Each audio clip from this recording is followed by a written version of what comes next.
Well, first up today, knowing the difference between fake news and the real stuff and how to talk to our kids about all the stuff that they read and hear these days. Our first guest today has advice to start the conversation, check sources, and even teach skepticism.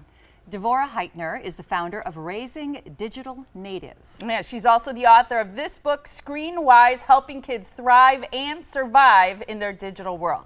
She's raising a child in today's world, so she knows what she's talking about and joins us for help with other parents. Great to see you again. Likewise. Thanks for joining us again. Yeah. I think your book, just the title, as a parent in today's techno world, I feel like this is a book I gotta read. You know, because I feel like we all think we're 10 steps behind our kids as it relates to technology. Right, and a lot of what I'm saying in the book and what the research shows is that we have a lot of wisdom for our kids, so we shouldn't underestimate what we know and how our real life experience actually can inform their experiences. Oh, I like that. I feel like these kids today, I have a 16-year-old and a 20-year-old, they're constantly on their phones and they're getting barraged by the sites that they're on, Twitter, YouTube, Facebook, and that's where they're getting their news. You know, and that's not where they should be getting their news and their information. It's where all correct? of us are getting our news. A lot of us are getting our news on our Facebook page and in these curated environments. And what that means is, depending who you're connected with, you might only see things you agree with or ideas that you maybe already have. You might be seeing a very limited group of sources for news.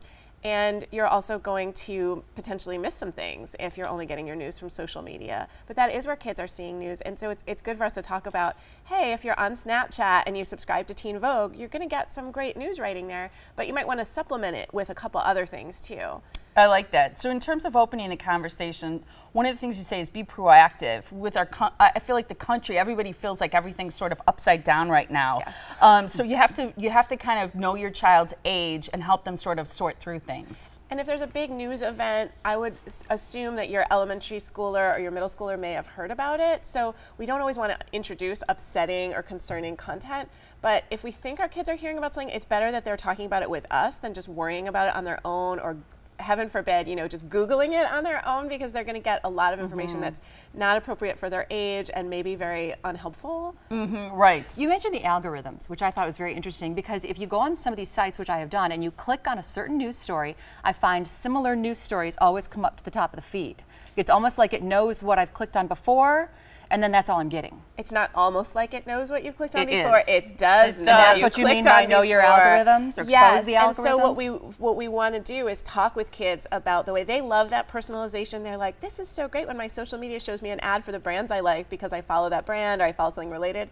Yeah. But we should teach kids to be a little bit skeptical about that and a little bit concerned about the way our search engines know our preferences, because A, as a Gen Xer, I'm like, my privacy, I want my privacy, right? So we should be teaching kids about that. But also because we need to read things that go against our grain. So if we're politically conservative, we should read a more liberal or progressive outlet. If we're politically liberal or progressive, it doesn't mean we need to do it all the time. I'm not suggesting, I mean, I don't want to, like, you know, lose my appetite over breakfast reading things I really disagree with every minute, but I kind of have to know how other people are thinking, especially in this divisive moment in our country where there's a lot of disagreements about politics, about international and local policies. Even in your home community, if there's local elections going on, they're going to hear about it. So it's really good for them to understand other people's points of view and understand the ways journalists are talking about these issues. That's so great. It's like you need to know both sides before you can choose your side. Yeah. You know what I mean? Yeah, and checking sources is something we always did in our reporting days. But Yes. I've seen people post things on Facebook, for example, like, this is gospel, can you believe this happened? And then somebody else will weigh in and say, hey, I looked this up on, what is it, Snopes or Snopes? Yeah. And they'll be like, that didn't actually happen. That's a a legend or an urban myth or whatever. So checking sources is important too, and letting our kids know that it's important to not just take everything they read as fact. Absolutely, or even teaching them to look out for sponsored content is a huge one. And there was a big study at Stanford this year that said kids are missing sponsored content, which is a pretty big red flag. Like, hey, somebody paid, this is an advertorial, someone paid to put this out there. It doesn't mean everything in it is lies, but there's a strong reason that someone decided to share this with you, and they paid for it. So you should consider it in the commercial category. Even commercials have limits on the claims they can make, so we can teach kids about that too. But they have to look out for that sponsored content. Definitely. Yeah. I've been tricked by the sponsored content. I click on this and I'm like, this looks, oh, wait a second. You know, you pick it up, eventually now I look out for it.